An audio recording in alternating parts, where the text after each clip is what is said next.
Hello and welcome to Islamic Awakening, a program that delves deeply into the issues affecting both Islam and Muslims today. I am your host, Ahmed Hanif. Today I'm asking Professor Tariq Ramadan, what challenges do Muslim women face living in the Western world? In the West, the common stereotype of a Muslim woman is that of a woman hidden behind a veil, a voiceless, silent figure bereft of rights.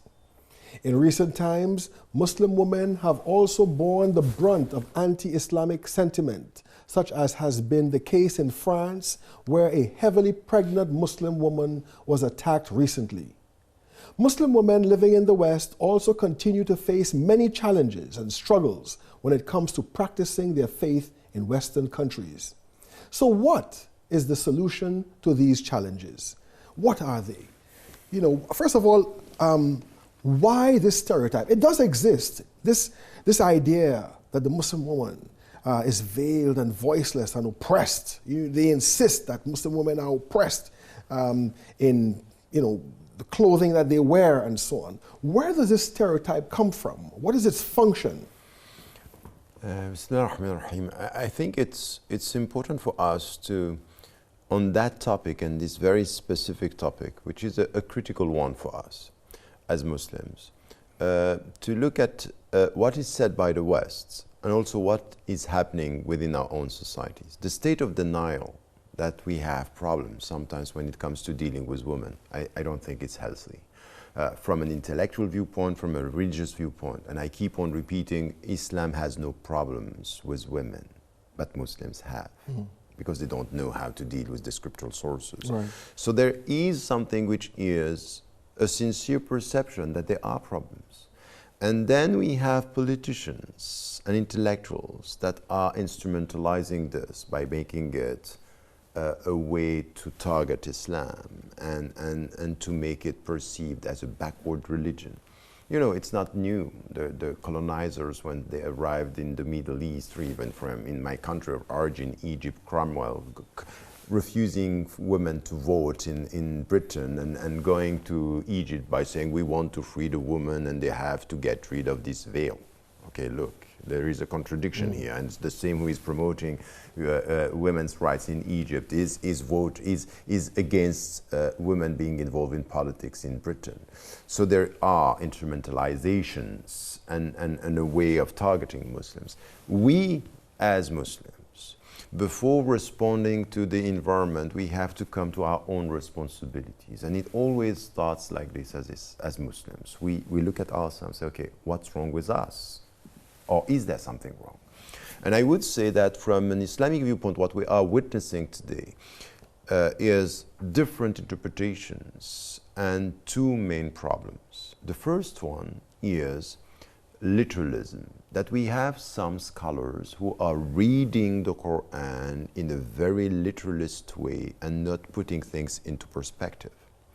And this reducing the meaning of the Quran, the literalist understanding, is to come with a discourse which is putting women in a second-class status within the Islamic community. And for example, you have today, while I'm talking to you, mosques where there is no space for women, while the Prophet, peace be upon him, was teaching the people to listen to his own daughter who was coming to talk within the mosque during Fajr prayer. So she was visiting, and now we have no space.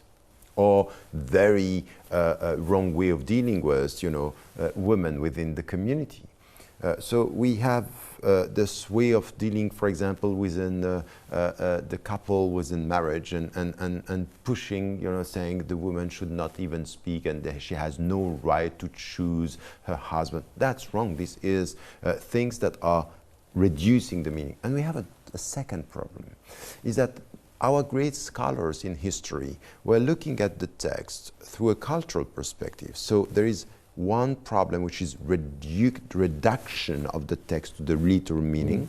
And the second problem is projecting onto the text the cultural environment, which we can deny that some scholars were great scholars when it came to understanding the text, but they were in a specific culture. One of my great teachers is Abu Hamid al-Ghazali, the one who was called in his time Hujjatul Islam, meaning the proof of Islam. And he came with very strong, a deep understanding of philosophy, Sufism, and Sharia, and fiqh. But when he was to speak about the relationship between men and women, he had this understanding that the relationship is about slave and master. So we should understand that the scholar could be great, but not always right, because he is projecting onto the text something which is coming from his culture. Let us start with this, that we have today scholars telling you a woman cannot drive. And you want to deny the fact that in the West, when you look at this, you say, there is a problem here. Yes, there is a problem. Yes, there is a problem. We have to face it as it is. It's completely wrong to promote such literalist understanding and not to let the woman go to the mosque and not to let the woman speak their mind. And we are celebrating Aisha radiallahu anha and other figures because she was a scholar, or Khadija because they were the wife of the Prophet, peace be upon him. And then we come to our own woman, no way, no space, nothing.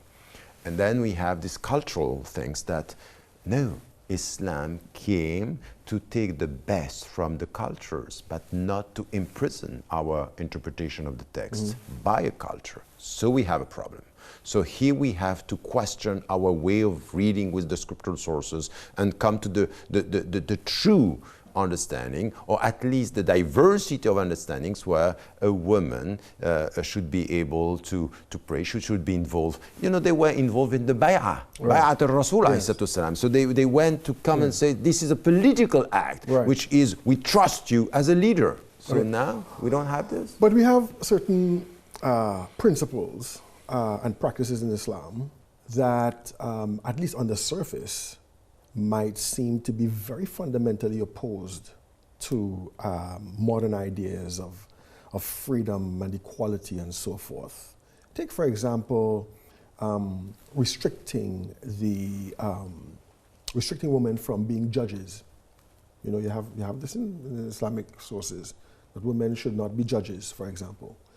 And when people tend to argue for that by saying women are emotional and it could cloud their judgment, but we have Western examples of many women who are judges who do not have clouded judgment, you know, by their emotions. Or for example, women getting half the inheritance of a man, you know, and things of that nature, right? How do we justify this? How do we defend Islam, you know, in the face of that type of attack? I think that is exactly the starting point of what I was saying, that some of the interpretations that we had of the text are one of interpretation or majority position among others. And we have to question this. Is this the only interpretation? For example, in many schools of law, in many schools of interpretation, we have this understanding today that to be a judge for a woman, it's not a problem. This is a traditional position, and we have it in the Shia tradition as well as in the Sunni tradition, that there is not a problem. Even when this interpretation that the women are more emotional, some scholars a very long time ago saying that's not the point, that's not al-illa, it's not the raison d'être or the ratio legis of the hukm. It's not this, is in fact she has to get some knowledge within the field. So for example, a woman who is a physician and she has to testify when she knows what she's talking about. That's enough.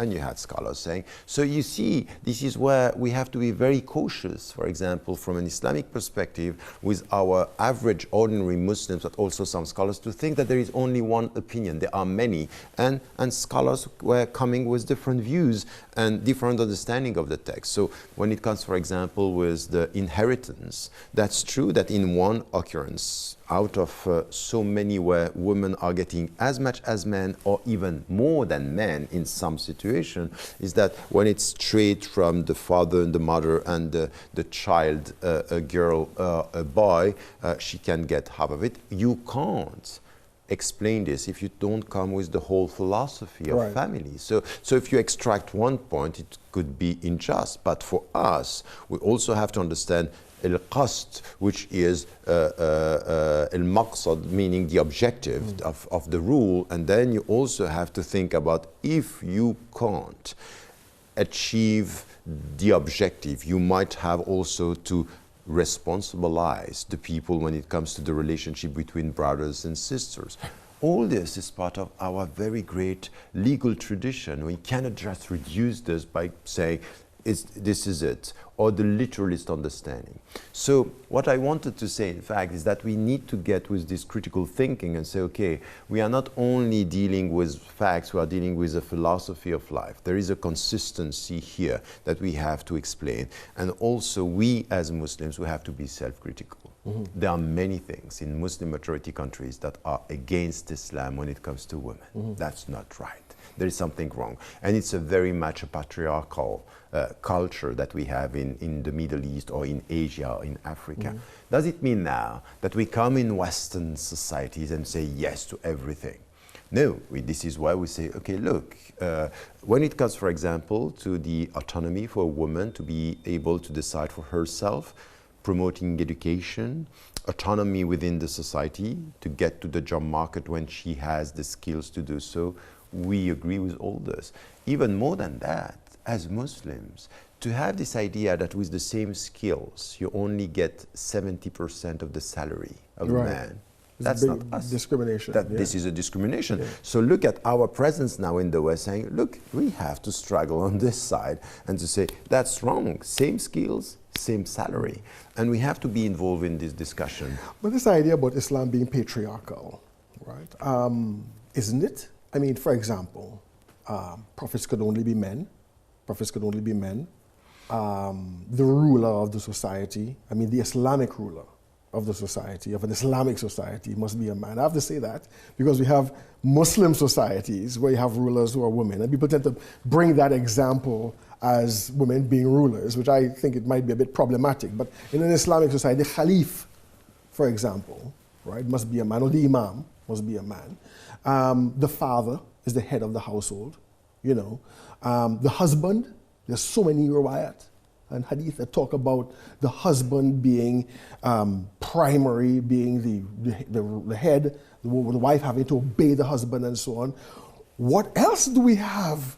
I mean, it seems to be patriarchal. So what's wrong with being patriarchal from an Islamic point of view? I would say be careful with this because here we are confusing between some interpretation and the culture, the surrounding culture. The great majority of what happened with our history is true, that the center of Islam is a patriarchal culture. And that's true, this happened. The center of Islam? At the beginning, yes. Oh, yes, yes. It's Mecca and Medina, and even, by the way, Medina was quite different because for some tribes there, they were matriarchal tribes.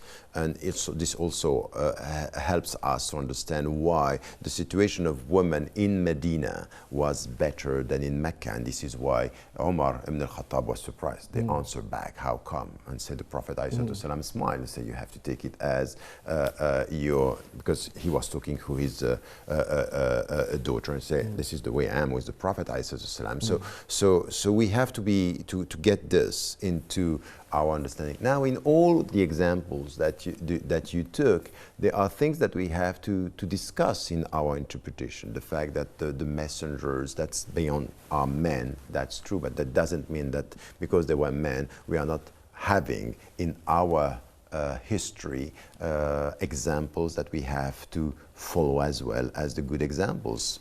That's the fact that it's only men, that's not our choice. Now, when we come to analyzing the way things are going to be within the family, the way things should be within the society. First, for example, the fact that it's not possible for a woman to be a leader.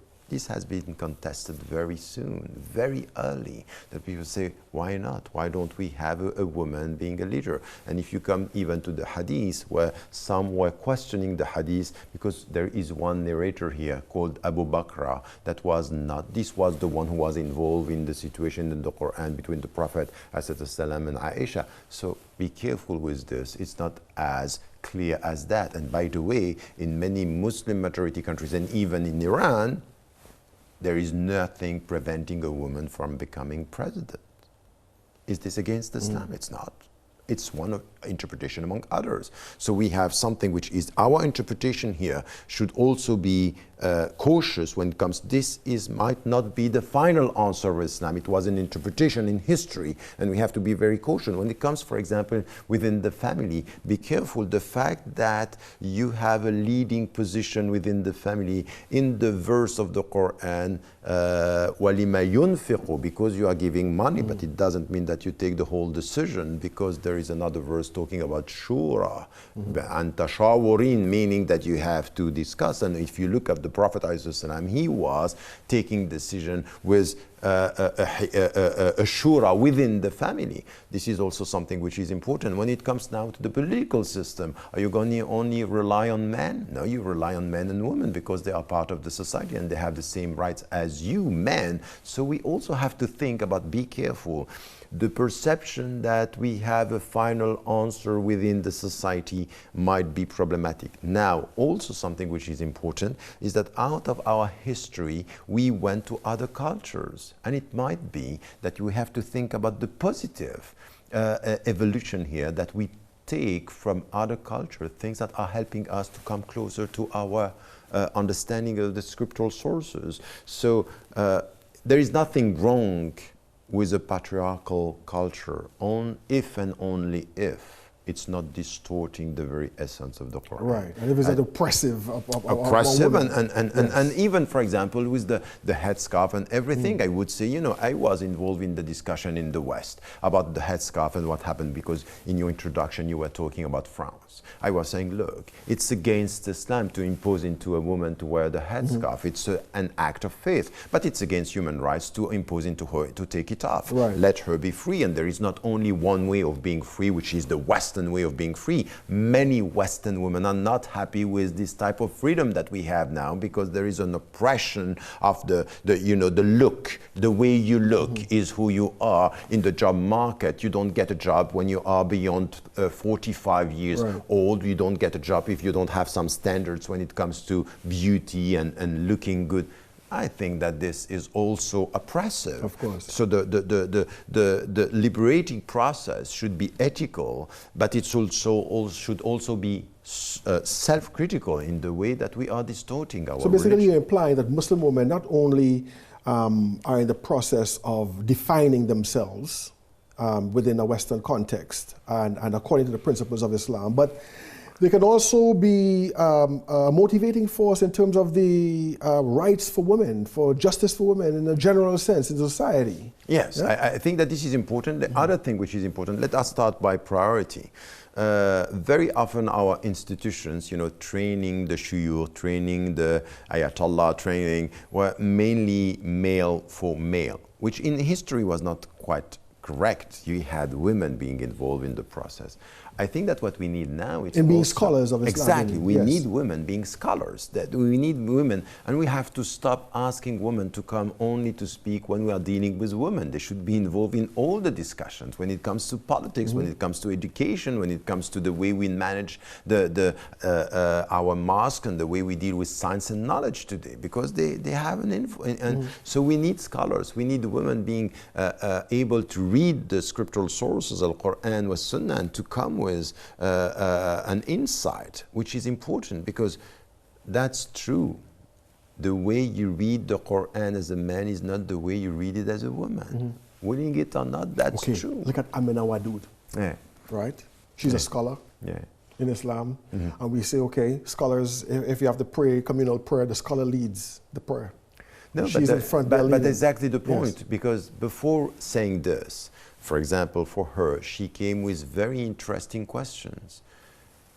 a woman as a scholar could come with very interesting questions. It doesn't mean that you agree with all her answers. So what she was saying, by the way, many people don't know that in our tradition, for example, I'm a Sunni. In the Sunni tradition, you had Ibn Taymiyyah saying that it's right for a woman to lead the prayer with men if she is at the back.